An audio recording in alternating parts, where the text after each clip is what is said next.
Hey Winx fans, and welcome back to the channel. Today we're diving deep into one of the most pivotal moments of the entire series, Season 3, Episode 13. This isn't just another Monster of the Week episode. This is where everything starts to get real for our favorite fairies, testing their bonds in ways we've never seen before. If you thought getting your enchantix was the hardest part, you're in for a wild ride. The episode kicks off with the weight of the world, or rather, the entire magic dimension, pressing down on Bloom's shoulders. She's not just the fairy of the dragon flame anymore. She's the guardian of an immense power, and the pressure is visibly getting to her. We see her becoming more isolated, making decisions on her own, and that's where the first cracks in the Winx Club's perfect friendship start to appear. It's so relatable, right? That feeling when you're overwhelmed and you just shut everyone out, even the people who want to help you the most. This growing distance doesn't go unnoticed by the other girls. Stella, always direct, tries to lighten the mood with fashion and fun, but it just doesn't land. Flora, ever the empath, senses Bloom's inner turmoil but struggles to reach her. Musa and Tecna are focused on the strategic side of things, trying to figure out their enemy's next move, which puts them at odds with Bloom's more impulsive, gut-feeling approach.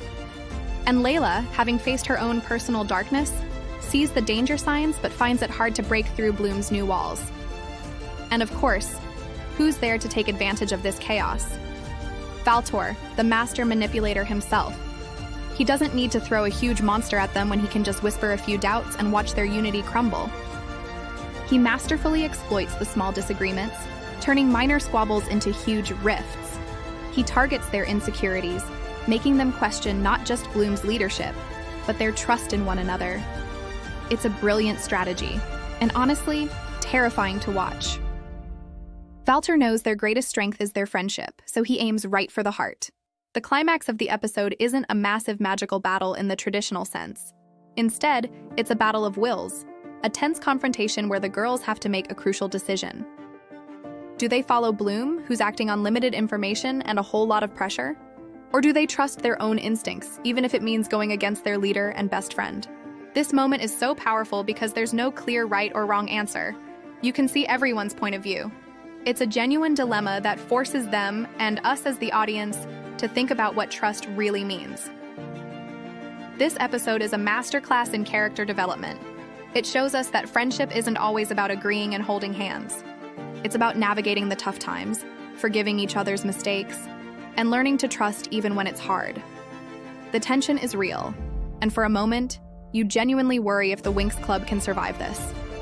They are forced to learn that true strength doesn't just come from a new power-up or a shiny transformation. It comes from being vulnerable, communicating honestly, and choosing to believe in each other, flaws and all. Ultimately, this episode sets the stage for the rest of the season's epic finale. The enemy has exposed their greatest weakness, but in doing so has also given them the opportunity to forge an even stronger, more unbreakable bond. They have to rebuild their trust from the ground up, and that journey is what makes them true heroines. This isn't just about saving the world, it's about saving their friendship, which, as we all know, is the most powerful magic of all. What did you guys think of this episode? Did it stress you out as much as it did me? Let me know your thoughts in the comments below. Don't forget to like this video and subscribe for more deep dives into the world of Winx. Thanks for watching, and I'll see you in the next one.